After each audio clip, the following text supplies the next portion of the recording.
by historically what happens in crashes. And so we have to assume at this point we're in a crash.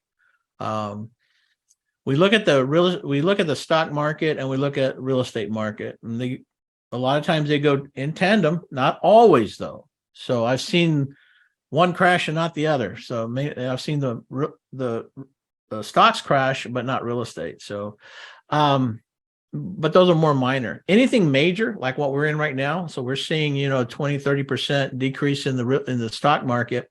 That will always affect real estate. But we have all this other stuff going on, increased interest rates and inflation. Both of those will be detrimental.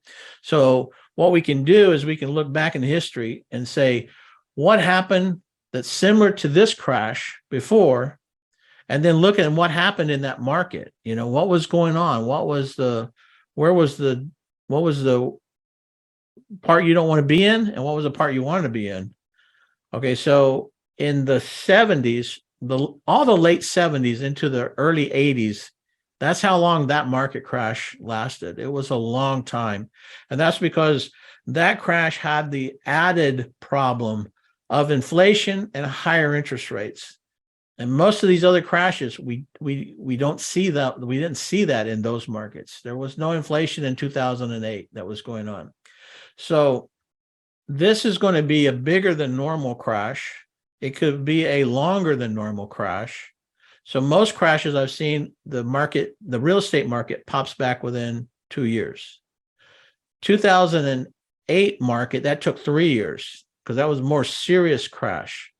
So you can see, even though the same things happen, there's different effects that go on in the crash. So just in your future, and this might be 20 years or 30 years or 40 years for some of you, remember what these crashes, remember what was going on in these crashes, and you can benefit by saying, oh, I remember what happened.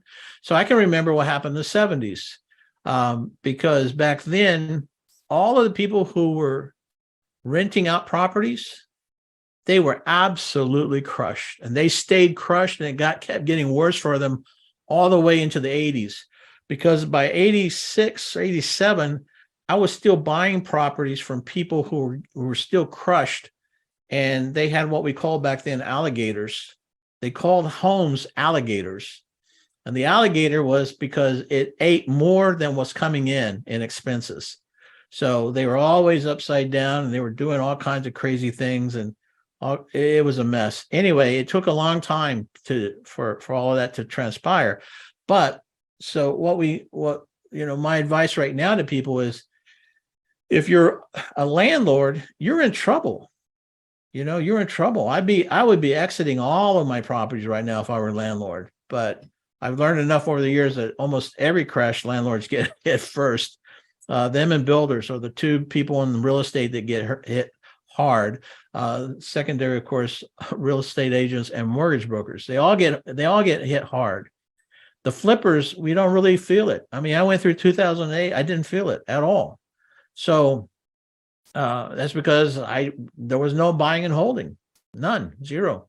And I was telling people on my own back then. I did a stream. There's one, probably it's still on YouTube. I'll just put it on YouTube just for back in I think 2007. And in there I was saying, if you have anything, sell it right now. And that was a year before that. Now, I didn't know when it was going to happen, just like none of us. And you hear this though, but as real estate investors, if you're doing deals nationwide, you can see what the numbers are. It doesn't take a scientist to come along and tell you when a crash is going to happen. Suddenly your sales go down. Suddenly buyers start to dry up. I mean, as soon as you see that, a crash is about to happen, and it can take a year after that, to really hit. But yeah, so this year, I think we're going to see much of what we saw in the 80s. We're going to see we'll see the housing market can get hit hard. However, all right, because every crash is different. The parameter that we have out there that we didn't have back in the old days is we have corporate America trying to buy up every home so they can rent it out, because they are turning us into a renter nation. There's no doubt about that.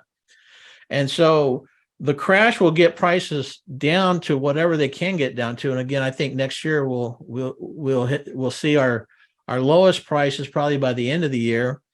and maybe into the following year after that. And it may stay low for quite a while this time, not like bouncing back like it usually does. But all that time, the corporate, BlackRock and everybody else is in there, hedge funds are in there swooping up all these houses, and people can't afford to buy anymore, and they're renting. So it's going to be for them, it's a match made in heaven. But if you're a landlord, if you're an individual trying to keep up with the expenses, you can't do it. BlackRock's got unlimited money, and they've got a government right there they're working hand in hand with. They can print up all the money they need. And, so those guys get bailed out. We don't get bailed out as investors.